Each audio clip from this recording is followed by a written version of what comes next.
हरे कृष्णा। इस आध्यात्मिक जगत में प्रवेश करने से पहले गुरु और गौरंगा से कृपा की याचना करते हुए मंगलाचरण करेंगे, ताकि हम जो कुछ भी श्रवण करने वाले हैं उसका पूरा पूरा लाभ प्राप्त कर सके, जो कि है कृष्ण प्रेम की प्राप्ति। ओम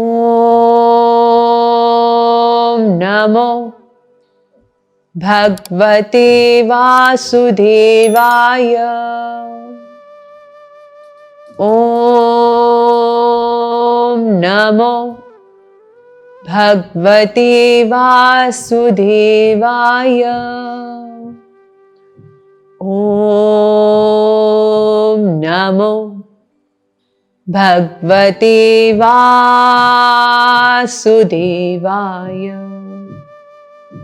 ओम अज्ञानतिम्रान्धस्य ज्ञानञ्जनशलाकया चक्षुरुन्मीलितं येन तस्मै श्रीगुरवे नमः। श्रीचैतन्यमनोभीष्टं स्थापितं येन भूतले स्वयं रूपा कदा मह्यं ददाति स्वपदान्तिकम्। वन्दे अहं श्रीगुरुः श्रीयुतपदकमलं श्रीगुरुन् वैष्णवांश्च श्रीरूपं साग्रजातं सहगण रघुनाथान्वितं तं सजीवम् साद्वैतं सावधूतं परिजनसहितं कृष्ण चैतन्यदेवं श्रीराधा कृष्णपादान् सहगण ललिता श्रीविशाखान्वितांश्च। हे कृष्णा करुणा सिंधु दीनबंधु जगतपते गोपेश गोपिका कांता श्रीराधा कांता नमोस्तुते।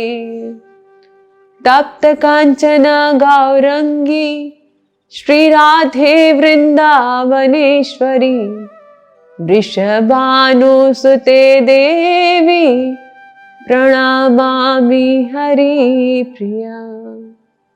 वाञ्छाकल्पतरुभ्यश्च कृपा सिन्धुभ्यैव च पतितनां पावनेभ्यो वैष्णवेभ्यो नमो नमः। श्री कृष्ण चैतन्य प्रभु नित्यानंदा श्री अद्वैत गदाधर श्रीवासादि गौर भक्त वृंदा। हरे कृष्णा कृष्णा कृष्णा हरे हरे, हरे राम राम राम हरे हरे। श्रीमद् भगवद गीता मात की जय। मोकं कुरुतु वाचालं पंगुं लंघयते गिरं यत्कृपातमहं वन्दे श्रीगुरुं दीनतारणं परमानन्दमाधवं श्री चैतन्य ईश्वरम। हरे कृष्णा। तो आज के दिन जैसे कि हम 2 सेक्शन कर चुके हैं, तो आज हम जानेंगे कि जो गुरु के अंदर 5 क्वालिटीज होती हैं वो कौन सी हैं और किस प्रकार से गुरु के अंदर होती है, उसको हम एग्जाम्पल के द्वारा समझेंगे। तो अब तक हम ये जान चुके हैं कि शब्द प्रमाण जो होता है वो परफेक्ट होता है, और किस तरह से भगवद गीता हमारा जो धार्मिक शास्त्र है वो सारे शास्त्रों का सार है।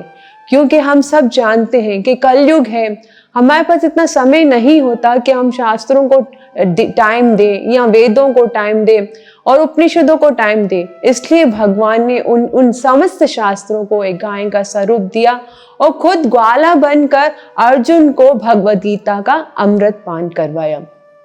तो भगवत गीता जो हमारा शास्त्र है उसको हम खुद से कभी नहीं समझ सकते। जैसा कि हमने लास्ट टाइम ये समझा था कि एक संसार की किताब समझने के लिए भी हमें एक टीचर की आवश्यकता होती है। तो फिर तो ये आध्यात्मिक ज्ञान है, तो क्या इसे हम ऐसे ही समझ लेंगे? बिल्कुल नहीं, इसके लिए भी गुरु की आवश्यकता होती है। जैसे भगवान कृष्ण जो स्वयं भगवान है, उनको क्या आवश्यकता थी गुरु करने की? श्री राम, चैतन्य महाप्रभु, इन सबों ने गुरु किया। क्यों? हमें दिखलाने के लिए कि हम भी जब मनुष्य अवतार में आए हैं तो हमने भी गुरु किया है, तो इसलिए आप लोग को भी गुरु करना अनिवार्य है। गुरु बिना को गति कौन, मतलब गुरु के बगैर हम अपनी गति को, हम अपने गंतव्यों को, हम अपने लक्ष्य को कभी भी प्राप्त नहीं कर सकते।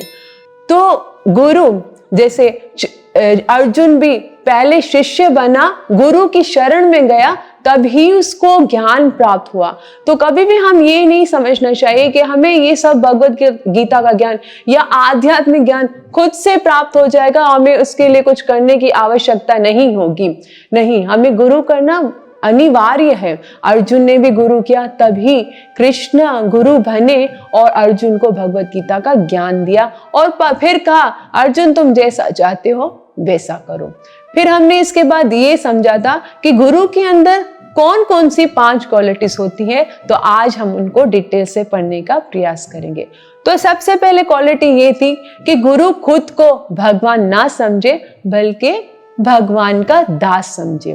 तो फिर आप लोग कहोगे कि माता जी अक्सर एक हम लोग श्लोक सुनते हैं कि गुरु ब्रह्मा गुरु वैष्णु गुरुर्देवो महेश्वर गुरु साक्षात पर ब्रह्मा तस्मै श्री गुरुवे नमः, कि गुरु जो है वो ब्रह्मा है, गुरु विष्णु है, गुरु महेश्वर है। तो क्या ये श्लोक गलत है? बिल्कुल नहीं, ये श्लोक बिल्कुल ठीक है, लेकिन इसका मतलब ये नहीं कि हमें गुरु को भगवान की जगह पे रखना चाहिए, बल्कि जिस प्रकार से हम भगवान को रिस्पेक्ट देते हैं, हमें गुरु की इसी प्रकार से रिस्पेक्ट करनी चाहिए। तो गुरु किस प्रकार से ब्रह्मा है, गुरु किस प्रकार से विष्णु है, गुरु किस प्रकार से महेश्वर है, उसको हम थोड़ा सा समझेंगे। जैसे कि हम जानते हैं कि ब्रह्मा जी क्या कार्य करते हैं, ब्रह्मा जी सृष्टि का कार्य करते हैं।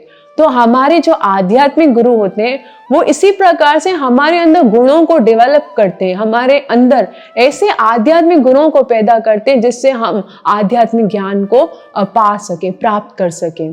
फिर होते विष्णु भगवान। विष्णु भगवान क्या करते? पालना करते हैं। तो इसी प्रकार से गुरु जो है हमारे अंदर जो गुण है उनको बढ़ाते हैं, उनको विकसित करते हैं, उनकी पालना करते हैं, ताकि हम लोग जल्द से जल्द आध्यात्मिक गंतव्य तक पहुंच सके। और फिर है महेश्वर। महेश का काम क्या है? भगवान शिव का काम है संहार करना, यानी कि जो हमारे अंदर विघ्न है, जो भी हमारे अंदर जो वेग है, विकार है, जो हमारे अंदर अहंकार है, उन सब को गुरु जी जो है वो खत्म करते। तो इसी प्रकार से गुरु को ब्रह्मा विष्णु महेश कहा गया है। इसके बाद हम आते हैं सेकंड क्वालिटी की तरफ, जिसमें ये बताया गया है कि गुरु जो है वो कृष्ण वेता होना चाहिए, मतलब उनको कृष्ण का पूर्ण तरीके से ज्ञान होना चाहिए। और ये नहीं है कि गुरु खुद तो कृष्ण की भक्ति नहीं कर रहा है, लेकिन हमें जो है वो कृष्ण की भक्ति करने की शिक्षा दे रहा है। या ऐसा गुरु नहीं होना चाहिए जो कृष्ण की भक्ति नहीं करके बल्कि अन्य देवताओं की भक्ति करने के लिए हमें प्रेरित करता है, क्योंकि हमारा लक्ष्य जो है वो कृष्ण प्रेम की प्राप्ति है।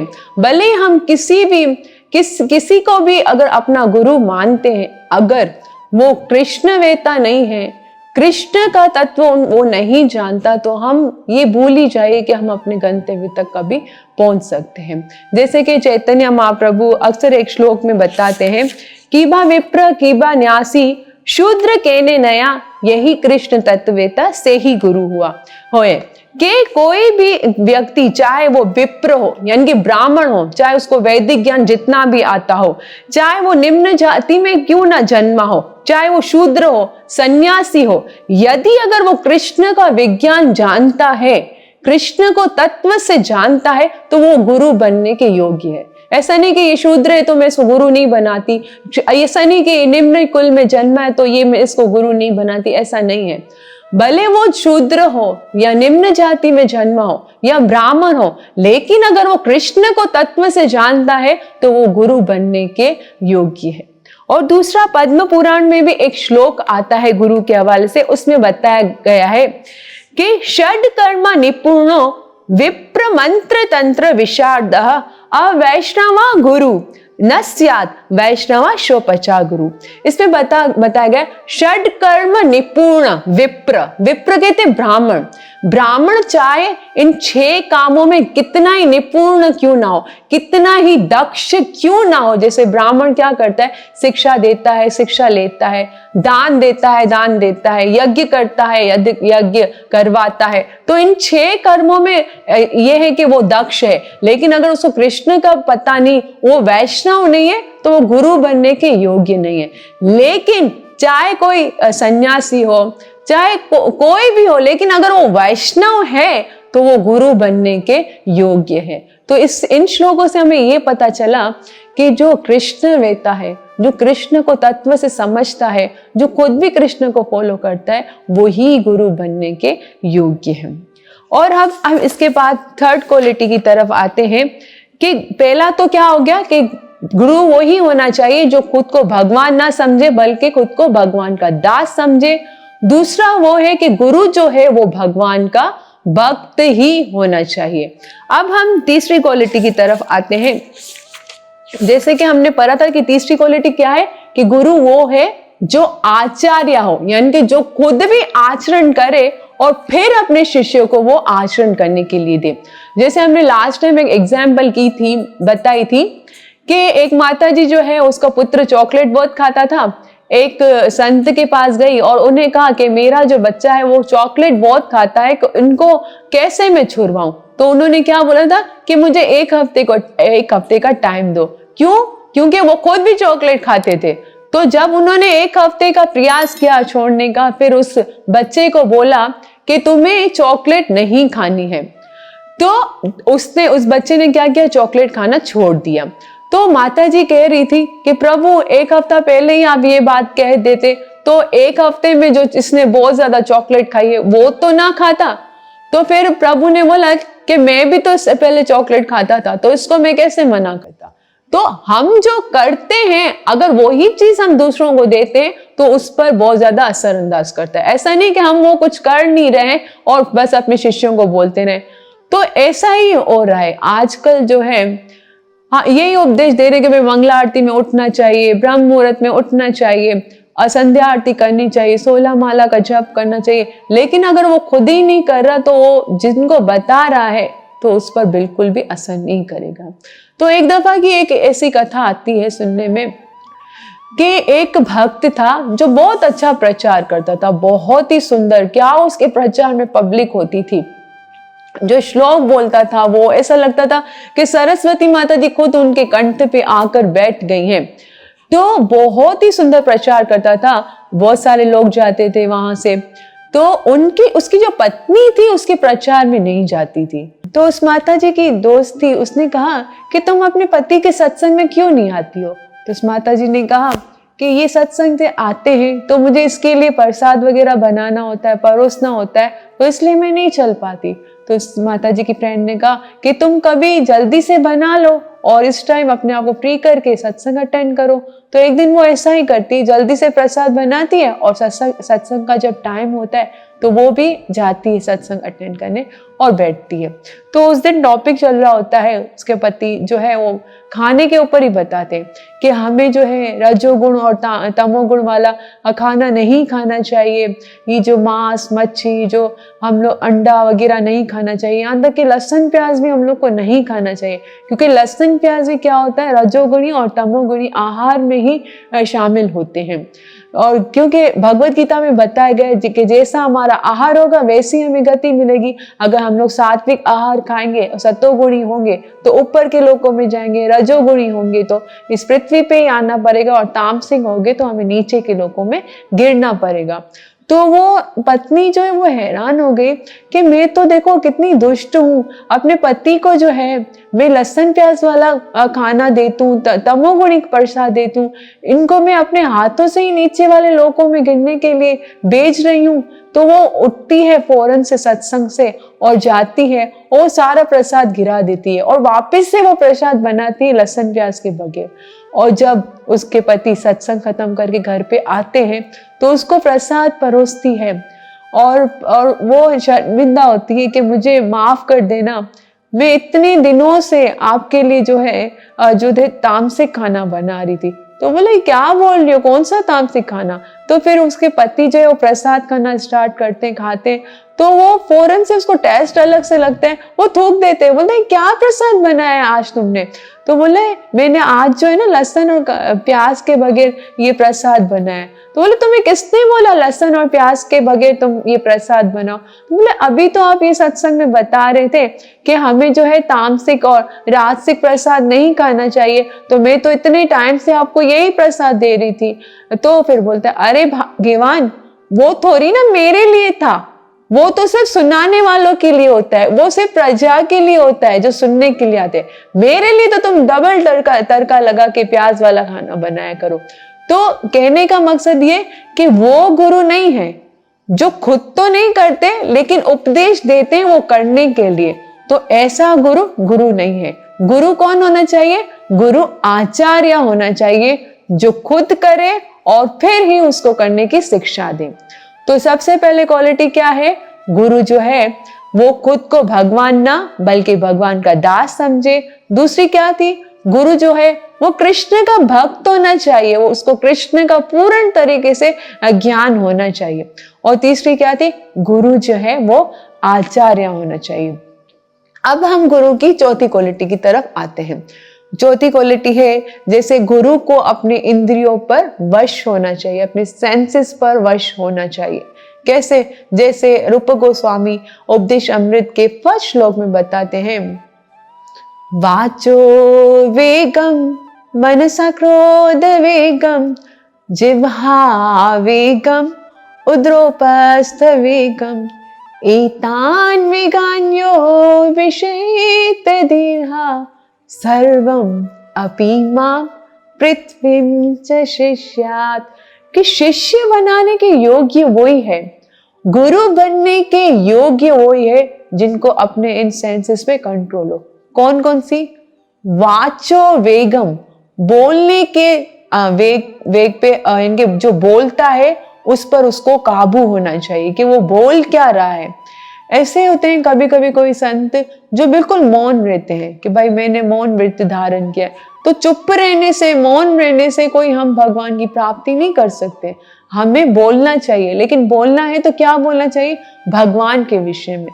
ऐसे नहीं कि हम उसकी निंदा करें, इसकी निंदा करें, ये क्या पहन के आई है, ये क्या बना रही है, ये क्या कर रही है, वो कभी भी अपने गंतव्य को प्राप्त नहीं कर सकता।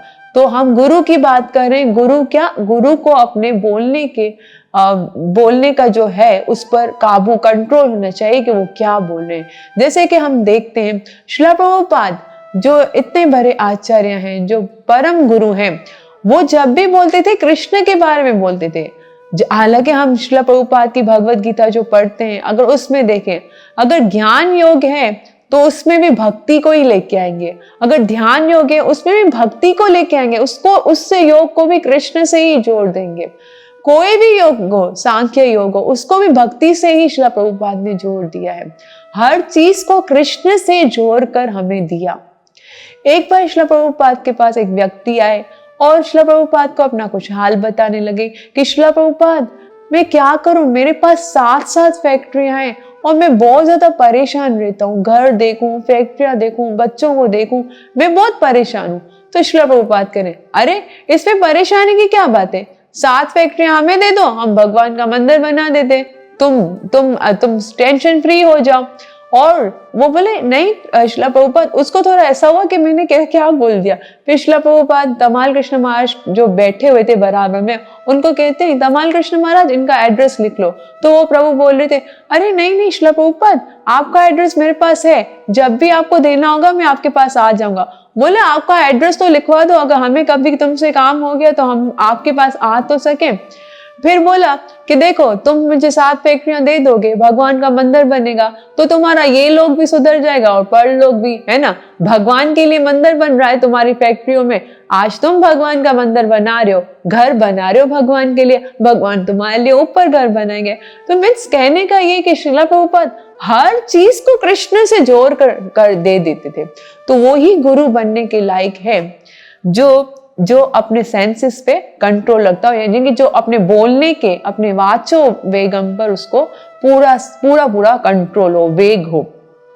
अब दूसरा क्या है, जिह्वा वेगम। पहले था वाचो वेगम, फिर है मनसा क्रोध वेगम। अपने मन पे कंट्रोल होना चाहिए, अपने गुस्से पे कंट्रोल होना चाहिए। अब जो ये मन है, जैसे कि हम सब जानते हैं कि मन जो है वो ही कारण है बंधन और मोक्ष का। मन हमारा दोस्त भी है, मन ही हमारा दुश्मन है। आज हम जो ये जन्म मृत्यु के चक्र में फंसे हुए हैं, सिर्फ और सिर्फ मन ही कारण है। अगर हम अपने मन को वश में करेंगे तो हम अपने गंतव्य को प्राप्त कर सकेंगे। अगर मन हमारे वश में नहीं है तो हम कभी भी गंतव्य को प्राप्त नहीं कर सकेंगे। मन बोलेगा ये करो, हम बोलेंगे जी। मन बोलेगा यहाँ पे चलो, यहाँ घूमने चलो, पिज्जा खाने चलो, बर्गर खाने चलो, हम बोलेंगे जी। तो अगर हम मन के पीछे ही चलेंगे, जैसे हम माला करते हैं तो हमें क्या होता है, मजा नहीं आता, बोरियत होती, कभी कभी नींद आ रही होती, कथा सुनने में भी नींद आ रही होती है। तो ये सब क्या होता है, ये मन के ही कारण होता है। अगर जब हमें अगर कथा सुनने में नींद आ रही है, अगर उसी टाइम पे अगर हम मोबाइल में कोई वीडियो देखेंगे तो क्या हो जाएगा, नींद हमारी भाग जाएगी। तो मन हम लोग को हमेशा नेगेटिव चीजों की तरफ लेके जाता है, ये कर लो, ये देख लो, ये कर लो। तो अगर हम मन को वश में नहीं किया, मन के पीछे भागे, तो कभी भी कृष्ण प्रेम को हम प्राप्त कर ही नहीं सकते। इसलिए जो गुरु होता है, जो आचार्य होता है, वो क्या करता है, पूर्ण तरीके से उसने अपने मन को वश में किया होता है। जैसे मैं कहूं तुम्हें मन वैसे ही करना है। वो अपने आप को सुबह सवेरे उठाता है। किसका दिल करता है कलयुग में कि हम 3:30-4 बजे उठे, सर्दियों के दिन स्टार्ट हो रहे, किसका दिल करता है? ये आचार्य होते हैं, ये संत होते हैं, जिनको पूरा का पूरा कंट्रोल होता है मन पे, क्योंकि उनको कृष्ण से प्यार होता है, कृष्ण को अच्छा लगता है। जो भक्त सुबह को जल्दी उठता है, इसलिए वो बोलता है कि नहीं मन तुम्हारी नहीं चलेगी। हमारा दिल क्या होता है कि नहीं हम लोग और भी सोए, और भी सोए, और भी सोए। लेकिन जो भक्त होते हैं फौरन से उठ जाते हैं कि नहीं ये नींद वगैरह हम लोग को नहीं करनी, पहले कृष्ण को टाइम देना है। और ये बात आप लोग याद रखिएगा। जैसे कि हम अपने घर पे कोई भी प्रोग्राम होता है, वो क्या करते हैं, मुहूर्त के मुताबिक करते हैं। कि अगर घर पे यज्ञ करवाना है तो मुहूर्त देखेंगे कि दिन कौन सा अच्छा है, टाइम कौन सा अच्छा है। बच्चे की छठी करवानी हो तो दिन देखेंगे, टाइम देखेंगे। विवाह का कोई काम हो तो उसमें भी हम लोग मुहूर्त देखते हैं। हर चीज में हम लोग मुहूर्त देखते हैं। क्यों? क्योंकि हमारा वो काम अच्छे तरीके से हो। तो ऐसे ही सुबह को जो समय होता है उसको कहते हैं ब्रह्म मुहूर्त। क्या कहते हैं? ब्रह्म मुहूर्त। तो वो जो मुहूर्त होता है वो ब्रह्म मुहूर्त यानी भगवान से मिलने का अच्छा समय होता है। तो जो लोग ब्रह्म मुहूर्त को गवा देते हैं, जो ब्रह्म मुहूर्त को वेस्ट कर देते हैं, तो ये बात याद रखिएगा कि हम कभी भी कृष्ण को प्राप्त नहीं कर सके। क्योंकि अगर भगवान को प्राप्त करना है तो उस मुहूर्त में उठना पड़ेगा। उस मुहूर्त में किया गया काम भगवान से हमें जोड़ता है। तो इस तरह से हमें गुरु जो होता है उनको तो होता ही अपने मन पे कंट्रोल होता है, उनको गुस्से पे कंट्रोल होता है। गुरु जो होता है ना, उत्तम अधिकारी होते हैं। जैसे कि हम जानते हैं 3 प्रकार के भक्त होते हैं, उत्तम अधिकारी, मध्यम अधिकारी, कनिष्ठ अधिकारी। कनिष्ठ अधिकारी वो होता है जिनको शास्त्रों का इतना ज्ञान होता है और जिनकी साधना भी अच्छी नहीं होती, कमजोर साधना होती है, कभी भी गिर पड़ सकते हैं। और मध्य अधिकारी कौन सा होता है? उनको शास्त्रों का ज्ञान होता है, उसको कृष्ण के बारे में पता होता है। और सिर्फ उनका क्या होता है कि अगर कोई डिबेट करने के लिए अगर कोई आ जाए उनके सामने, वो उनसे इतना डिबेट नहीं कर पाते। लेकिन जो उत्तम अधिकारी होता है उनको शास्त्रों का बिल्कुल परफेक्ट ज्ञान होता है, कृष्ण के बारे में पूरा पता होता है। और कुछ भी कि कहीं पे भी इसको बिठा दिया जाए वो कृष्ण के बारे में बोलेगा। और शास्त्रों का बिल्कुल अच्छे से ज्ञान है तो किसी से भी डिबेट भी कर सकता है। तो गुरु जो होता है वो क्या होता है? उत्तम अधिकारी, शास्त्रों में दक्ष होता है, नम्र होता है, अहंकार नहीं होता उसके अंदर। तो फिर क्या हो गया? वाचो वेगम, मनसा क्रोध वेगम, अभी है जिह्वा वेगम। जिह्वा मतलब अपनी जबान पे कंट्रोल होना चाहिए। इस जबान कैसे, जैसे हम लोग कुछ भी खा लेंगे, ये अच्छा लग रहा है तो ये खा ले, ये अच्छा लग रहा है तो ये खा, बस एक हमने खुशबू आती है ना तो बस हमें ये अभी खाना है। लेकिन भगवान को अर्पण किए बिना अगर हम लोग कुछ भी खाते हैं तो निश्चित रूप से पाप खाते हैं। भुंजते ते तो अगम पापा ये पचन्त्यात्मा कारणात्, कि हम जो भगवान को अर्पण किए बगैर खाते हैं तो समझो कि हम क्या खा रहे हैं, अपने मुख में क्या डाल रहे हैं, उस पाप को डाल रहे हैं। तो चैतन्य महाप्रभु कहते हैं, जीभारे लालसा यदि उति उति भाए, शिष्णु दर्पणायण कृष्ण नहीं पाए। कि जिसको जिह्वा की लालसा है ना, ये जिह्वा जो है ना, ये हमारी सबसे बड़ी दुश्मन होती है। एक क्योंकि हम इससे दो काम करते हैं, एक तो बोलते हैं और एक खाते हैं। तो अगर हम बोलते हैं, सोच समझ के नहीं बोलते, क्योंकि जैसे हम लोग ने अपने मुख से शब्द निकाल दिए ना, वो शब्द कभी भी वापस नहीं आ सकते। जैसे कमान से निकला हुआ तीर निकल गया, वापस नहीं आ सकता पलट के। इसी तरह से हमारे जो शब्द हैं वो वापस नहीं आते। इसलिए हमें किसी से भी बात करनी चाहिए तो सोच समझ के बात करनी चाहिए कि मैं क्या बोल रहा हूँ, क्या मेरे बोलने से सामने वाले का दिल तो नहीं दुखेगा। और खाने का तो यहाँ पे यही बता रहे कि अगर हम लोग को खाने की एक लालच होती है ना व्यक्ति को, अब जैसे मंदिर में कुछ भी क्लास वगैरह होती, तो बहुत सारे ऐसे लोग होते हैं जो सत्संग के लिए नहीं आते, सिर्फ प्रसाद खाने के लिए आते हैं।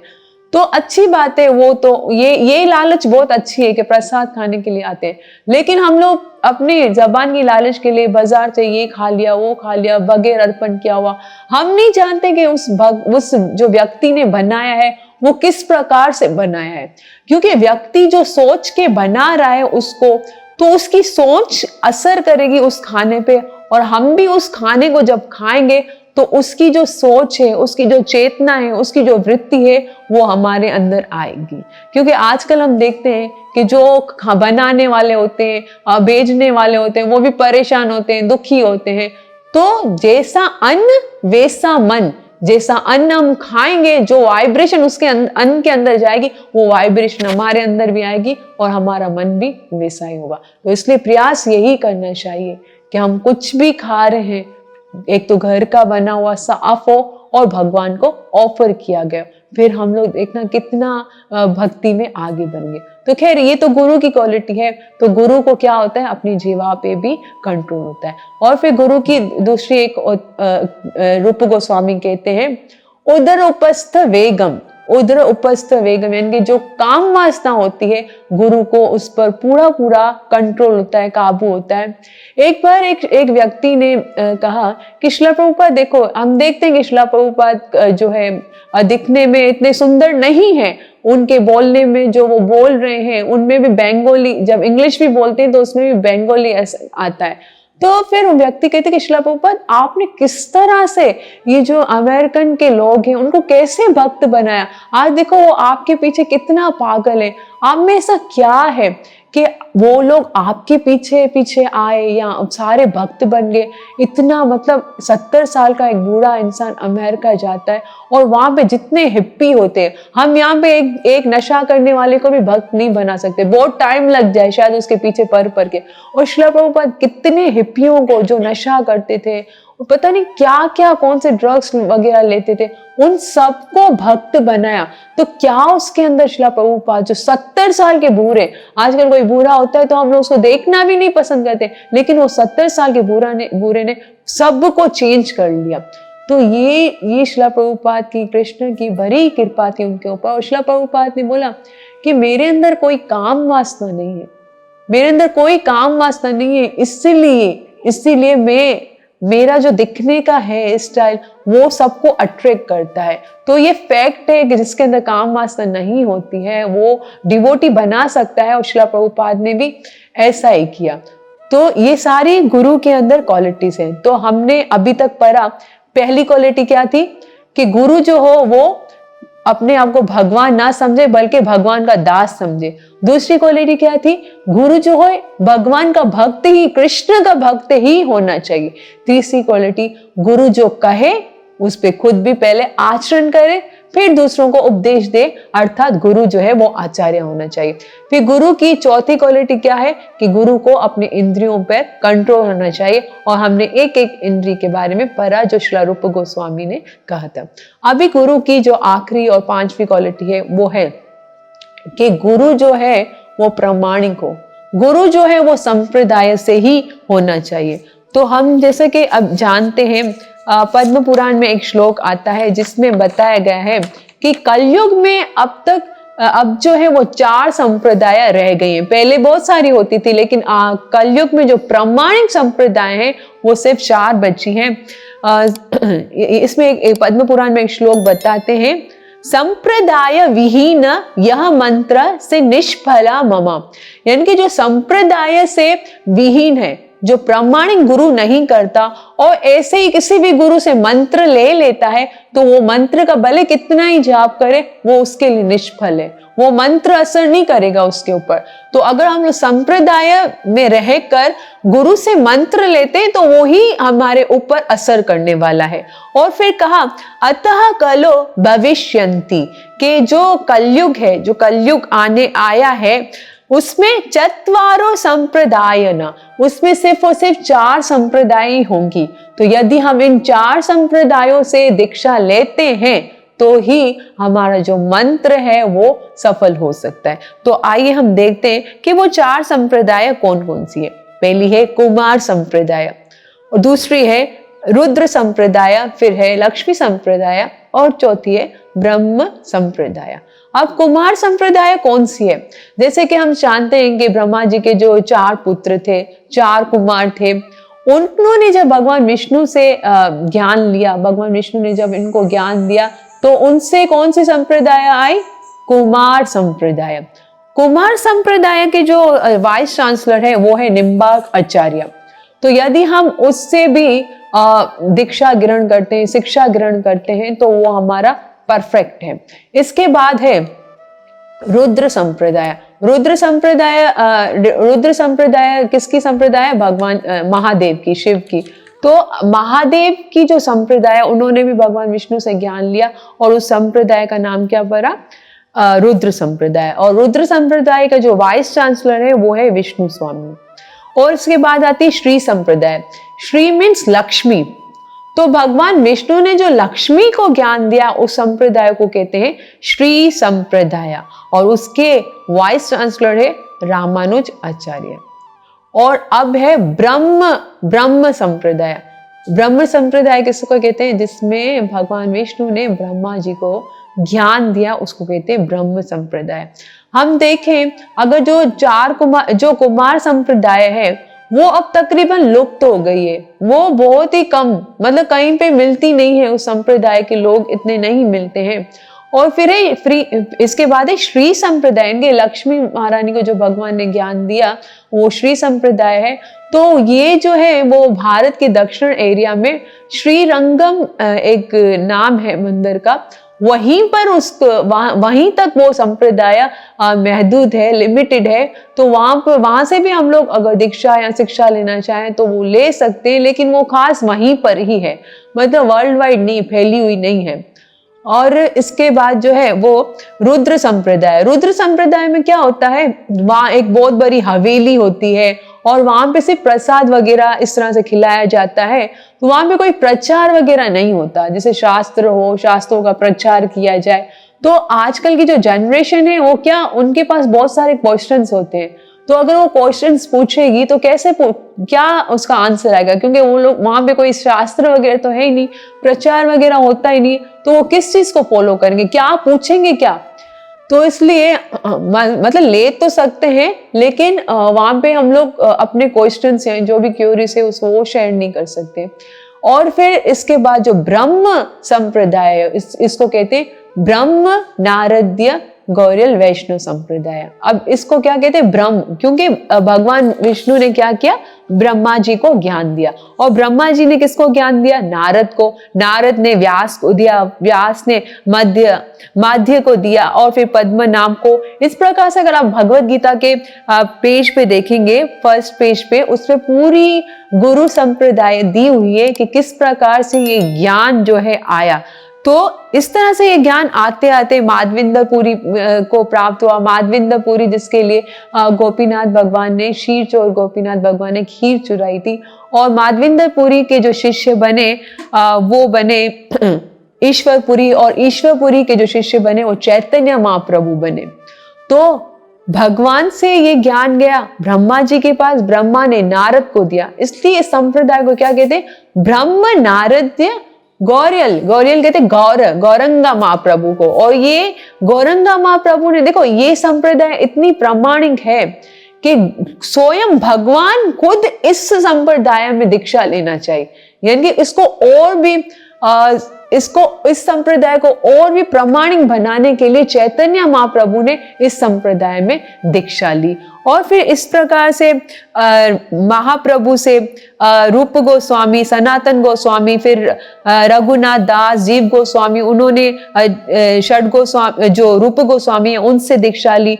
फिर इस तरह से कृष्णदास कविराज आए। कृष्णदास कविराज जो शिष्य है वो नरोत्तम, फिर विश्वनाथ, फिर इस प्रकार से विश्वनाथ के गुरु हुए जगन्नाथ दास बाबा जो हमारी गुरु परंपरा में आते हैं।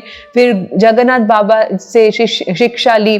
भक्ति विनोद ठाकुर महाराज ने भक्ति विनोद से गौर किशोर बाबा, गौर किशोर बाबा से भक्ति सिद्धांत सरस्वती ठाकुर महाराज, और भक्ति सिद्धांत सरस्वती ठाकुर महाराज के शिष्य हैं AC भक्ति वेदांत स्वामी श्रीला प्रभुपाद। और हमारी खुशनसीबी ये है कि हम भी उन्हीं की उसी परंपरा का एक हिस्सा हैं। आज हम जो भगवद गीता सुनते हैं, समझते हैं, श्रील प्रभुपाद की ही रची हुई है। और श्रील प्रभुपाद में हम जैसे कि हमने लास्ट टाइम पे भी डिस्कस किया था कि मार्केट में बहुत सारी भगवद गीता है, लेकिन श्रील प्रभुपाद की भगवद गीता ऐसी भगवद गीता है जिसमें एक एक श्लोक का, एक एक शब्द का मतलब बताया गया है, प्लस उसका तात्पर्य भी डिटेल से दिए गए कि श्लोक का क्या मतलब है। यकीन कीजिए अगर श्रील प्रभुपाद नहीं होते तो हम इन शास्त्रों को ना समझ सकते, क्योंकि कलयुग है। कलयुग में तो हम लोग इतना इंटरेस्ट ले भी नहीं रहे हैं शास्त्रों में। और अगर खाली श्लोक होते संस्कृत में, उसकी कोई टिप्पणी नहीं होती, उसका कोई मतलब ही नहीं होता, तो क्या हम लोग को अपना धर्म समझ में आता? क्या भगवद गीता हम लोग को समझ में आती? कभी नहीं। तो हमें बहुत बहुत धन्यवाद करना चाहिए श्रील प्रभुपाद का कि उन्होंने इतनी बड़ी आयु में अपनी नींद को गवा के, अपने खान पीने का ख्याल ना रख के सिर्फ हमारे लिए जिए, ताकि आने वाले जो भक्त हैं, आने वाले लोग हैं, उनको सही से अपने धर्म का ज्ञान प्राप्त हो सके। तो जैसा कि हमने अभी पढ़ा कि गुरु के अंदर ये 5 क्वालिटीज होनी चाहिए। गुरु जो है वो कृष्ण का दास होना चाहिए, खुद को भगवान ना समझे। गुरु दूसरा जो है गुरु कृष्ण का भक्त होना चाहिए, उसको जानकारी होनी चाहिए कि भगवान क्या है, भगवान कौन है। और तीसरी क्वालिटी क्या है? गुरु जो है वो आचार्य होना चाहिए, जो उपदेश दे उसका पहले खुद भी पालन करे। और चौथा जो है गुरु को अपने सेंसेस पर कंट्रोल होना चाहिए। पांचवा जो है गुरु जो है वो प्रामाणिक होना चाहिए। अब आप लोग बोलोगे कि हम किस प्रकार से गुरु को ढूंढेंगे? गुरु जो है वो प्रामाणिक है, तो आप लोग को फिक्र करने की जरूरत नहीं है। हमें सिर्फ अपने माइंड को, अपनी चेतना को शुद्ध रखना चाहिए। और गुरु मिलाने का काम तो कृष्ण का है। हमारी अगर इच्छा होगी कि हमें एक शुद्ध गुरु मिले तो हमें अवश्य ही मिलेंगे। जैसे ध्रुव भगत थे, वो गए थे भगवान को ढूंढने के लिए वन में, लेकिन नारद मुनि उनको मिले। और नारद मुनि जैसे गुरु, जो शुद्ध गुरु थे, हम सब जानते हैं कि ध्रुव महाराज क्या गुरु को ढूंढने के लिए वन में गए थे? बिल्कुल नहीं, वो तो भगवान को ढूंढने के लिए गए थे, लेकिन उनकी शुद्ध चेतना थी, उनका पवित्र मन था, इसलिए उनको एक शुद्ध गुरु मिले और उन गुरु ने भगवान से ध्रुव को मिलाया। तो इस प्रकार से हमें अपने जप को शुद्ध रखना चाहिए, हमें अपनी चेतना को शुद्ध करना चाहिए और गुरु मिलाने का काम भगवान पे छोड़ देना चाहिए। वो अवश्य ही हमें एक शुद्ध गुरु की प्राप्ति कराएंगे। आप सबका बहुत बहुत धन्यवाद। कृपया मुझे आशीर्वाद दे, मेरे लिए प्रार्थना जरूर कीजिए कि मैं अपने गुरु और गौरंगा की सेवा अच्छे प्रकार से कर सकूं और भगवान के नाम का शुद्ध जप कर सकूं। हरे कृष्णा कृष्ण कृष्ण हरे हरे, हरे राम राम राम हरे हरे। श्रीमद् भगवद गीता माता की जय। निताय गौर प्रेमानंदे। हरि हरि बोल।